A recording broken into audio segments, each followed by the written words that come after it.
Hello everyone, Charcoal here and welcome back to a closer look. Today we're looking at the SeaWings. I'll be covering their biology, society, and history, then giving them an overall score. Let's get started. SeaWings are a bit on the smaller side, mostly so they can swim faster. They have short curved horns and fins running down their back with a smaller set of fins on their chest. They have night vision, gills on their neck for breathing underwater, and their tails are very powerful and can be used to stir up large waves. They have patches that can glow on their face, neck, underbelly, legs, and tail. Royal SeaWings have a special pattern on their wings that can also glow.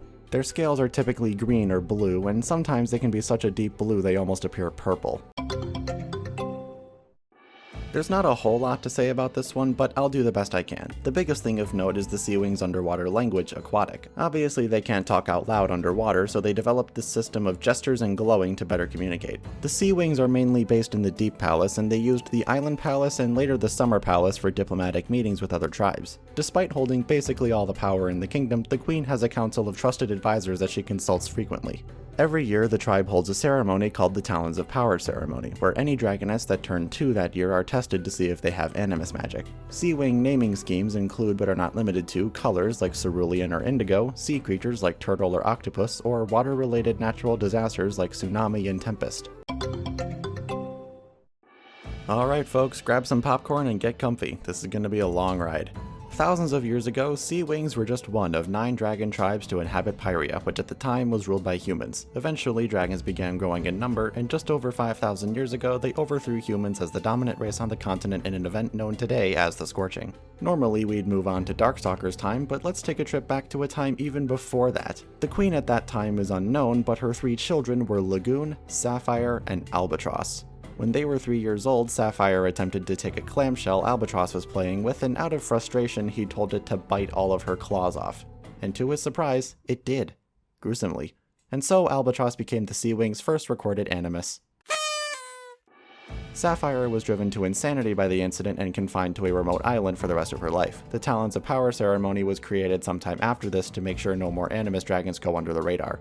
Some years later, Lagoon presumably killed her mother and became the new SeaWing queen, and she kept Albatross firmly under her thumb for decades. A few years before Darkstalker came around, Albatross began growing what would eventually become the Summer Palace, a new place for political meetings to display the SeaWing tribe's power. A few years after that, Albatross's grandson Fathom is tested in the Talons of Power ceremony and is found to be the tribe's second known animus. He spent the next few years as Albatross's apprentice until one fateful evening. Lagoon threw a party during a meeting with some SkyWing diplomats at the Island Palace to settle a territory dispute, and this party would act as the backdrop for the ever-so-infamous Royal SeaWing Massacre.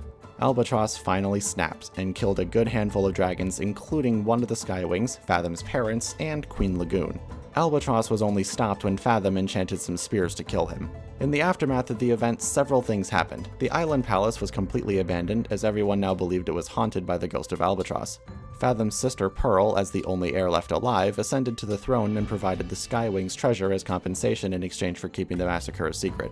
Indigo, Fathom's crush who had also participated in the fight against Albatross, got the credit for killing him and was promoted to being a royal guard. Animus magic was outlawed in the Sea Kingdom, and Fathom was relatively isolated for about a year. Until Pearl got word that the Nightwings now had their own animus, Darkstalker. Fathom was sent to the Night Kingdom to tutor Darkstalker and teach him not to use his powers, and Indigo and 2 other dragons were sent as his guards. Long story short, Darkstalker manipulated Fathom the entire time, and when Fathom finally found out, he and Indigo fled the kingdom, but not before Fathom enchanted the bracelet that would put Darkstalker to sleep. Fathom and Indigo went on to peacefully live out the rest of their days on a remote island south of the rainforest. Fast forward about 2,000 years, and the current queen of the SeaWings is Queen Coral. Her first daughter, Orca, crafted a statue for the royal hatchery, but unknown to Coral, she enchanted it to kill any heirs to the throne, presumably as long as the door to the hatchery was closed and no one else was in the room. She later challenged Coral for the throne, but didn't use her powers because she wanted to prove she could win in a fair fight. Unfortunately, she didn't, and Coral killed her.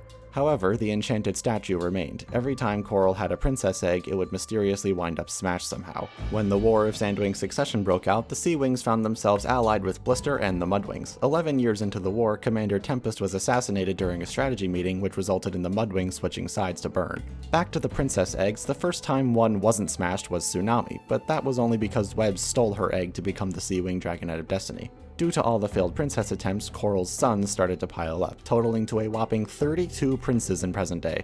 One of those princes, Turtle, discovered one day that he was an animus, but he kept his powers secret. The year he turned 2, he got out of the Talons of Power ceremony by getting himself sick the day before. That same year, Coral conceived her next princess egg and decided to guard this one personally, leaving her husband Gil in charge of running the kingdom in her absence. The following year, Gil was captured in battle by the SeaWings and placed in Queen Scarlet's arena. The Talons of Power ceremony was cancelled that year as Coral grieved for her lost husband. On the bright side, her efforts to protect her egg paid off, and Anemone hatched successfully. Unfortunately, Coral would become extremely protective of her.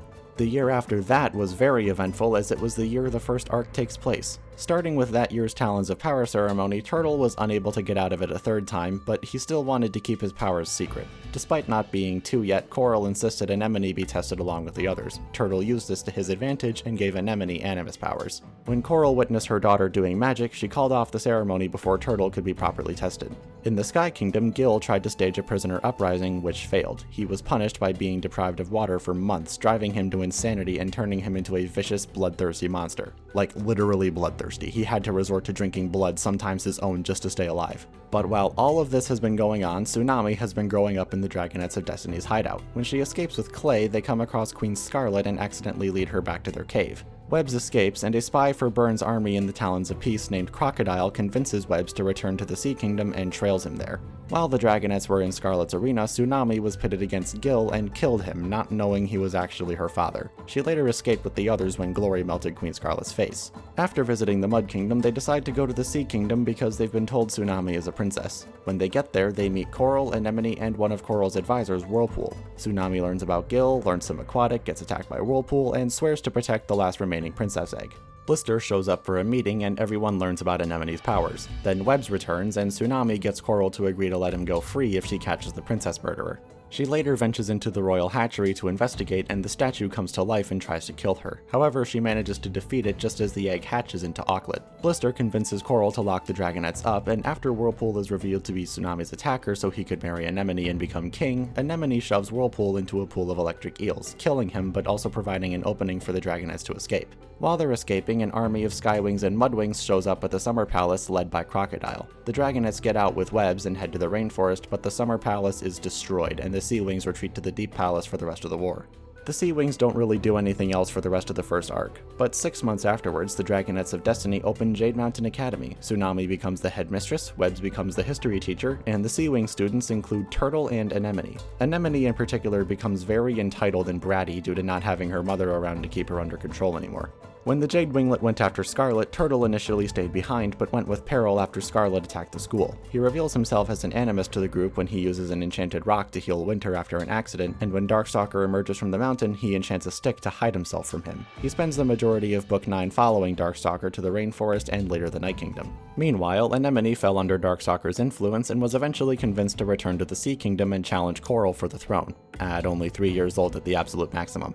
Makes sense. Thankfully, Turtle followed her and managed to calm her down after a huge fight. When they were summoned to Darkstalker's castle, Anemone escaped, but Turtle was captured and stripped of his powers. He was later rescued and his powers restored by Ghibli. Turtle and Anemone would later lose their powers again when Jerboa cast her spell to strip the powers of all current Animus dragons. And when Luna washed up on Pyria, Tsunami and Turtle were sent to Pantala to investigate what was going on over there. They were taken in by the Leafwing faction known as the Sapwings and later helped lead the Pantalan dragons back to Pyria. After they arrive, Coral participates in a summit with the other queens to decide what to do about the Othermind situation, and she sends Tsunami on the mission back to Pantala. And that is where the SeaWings history so far ends.